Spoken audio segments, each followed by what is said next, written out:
Introspection allows you to narrow your blind spot. You won't be able to get rid of it, the blind spot, completely, but the narrower, the better. Here's another concept. Projection is a defense mechanism. We assume others believe the negative thoughts we have about ourselves. This is one of the ways that you can wallow in low self-esteem. When you have a head full of negative thoughts, you don't need other people to judge you. You have judged yourself and believe that the other person is the one who came up with the idea. Here's an example. Let's say I tell Joe how busy I've been lately and how I'd love to take a vacation.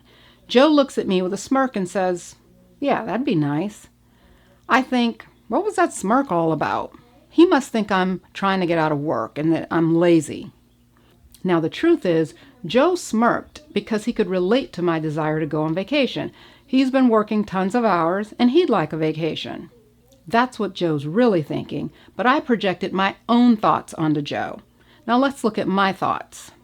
I know how hard Joe's been working, and I also know that I haven't been working as hard. In fact, I just give enough to get through the day and then I'm ready to go home.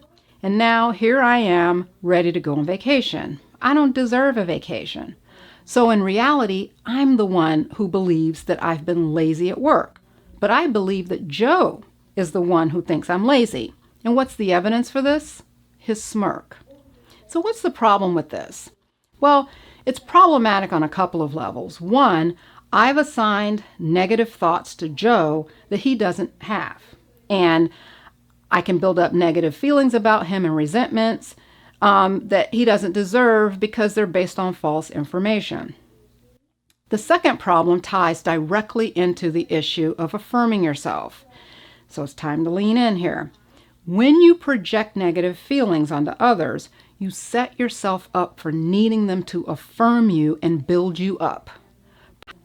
How do you recognize this in yourself? Well, let me deconstruct the thing with Joe a little bit more. In my interaction with Joe, the real problem is that I feel guilty for not putting in as many hours as Joe and my other colleagues. Rather than look down on Joe for thinking that I'm lazy, first I have to recognize the feeling. And the trigger here is that I believe that I know what Joe is thinking. And that's mistake number one. Unless you believe in the paranormal, it's safe to assume that you cannot read people's minds with accuracy. So, okay, that's one step. Identify that you're projecting.